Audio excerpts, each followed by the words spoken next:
Real মাদ্রিদে খুব একটা ভালো সময় যাচ্ছে না কিলিয়ান এমবাপ্পের।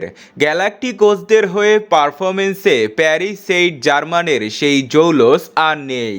এবার ব্যর্থতার বৃত্ত থেকে বের হতে পারলেন না এমবাপ্পে। অ্যাথলেটিক বিলবাওয়ের বিপক্ষে আবারও পেনাল্টি মিস করলেন এই ফ্রান্সম্যান।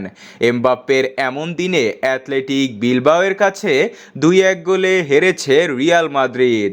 ম্যাচের 3টি গোলই হয় দ্বিতীয়ার্ধে। অ্যালেক্স ব্রেগনারের গোলে রিয়াল পিছিয়ে পড়ার পর সমতায় ফেরান জুড বেলিংহাম। শেষের দিকে তাদের আশা গুরিয়ে দেন গোর্কো গুরজেটা। 2015 সালের পর এই প্রথম লা লিগায় রিয়ালের বিপক্ষে জয় পেল বিলবাও। এই দিন বল দখলে রিয়াল আধিপত্য করলেও আক্রমণে তেমন কিছু করতে পারছিল না রিয়াল মাদ্রিদ। প্রথমার্ধে প্রতিপক্ষর রক্ষণে কয়েক দফায় একটু ভীতি ছাড়লেও একটি শটও লক্ষ্য করতে পারেনি তারা। বিরতির পরও 54তম মিনিটে কিছুটা সৌভাগ্যের ছোঁয়ায় গোল পেয়ে যায় বিলবাও। বাদিক থেকে দারুণ ক্রস বাড়ান নিকো উইলিয়ামস।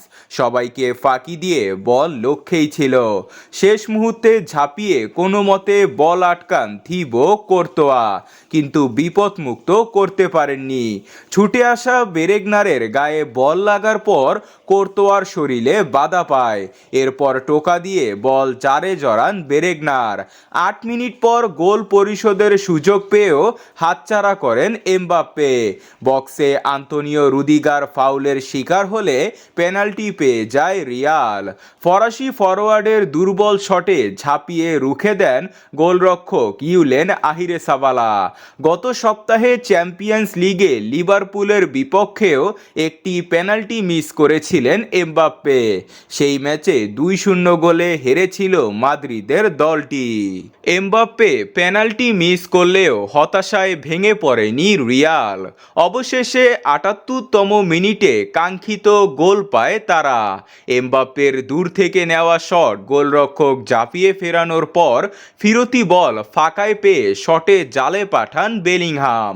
অবশ্য 2 মিনিট বাদেই বক্সের বাহিরে ভেদে বালভার্দের ভুলে বল পায়ে লেগে ভেতরে ঢুকে জোরালো শটে বিলবাওয়ের লিড দ্বিগুণ করেন স্প্যানিশ ফরোয়ার্ড গুরুজেটা। পরে আর গোল পরিশোধ করতে না পারায় আসরে দ্বিতীয় পরাজয়ে হতাশায় নিয়ে ফেরে রিয়াল। এই হারের ফলে বার্সেলোনার সঙ্গে ব্যবধান কমানোর সুযোগ হারালো রিয়াল। 15 ম্যাচে 10 জয় ও 3 ড্রয়ে 33 পয়েন্ট নিয়ে দ্বিতীয় স্থানে রিয়াল। এক ম্যাচ বেশি খেলে তাদের চেয়ে 4 পয়েন্ট বেশি নিয়ে শীর্ষে রয়েছে বার্সেলোনা।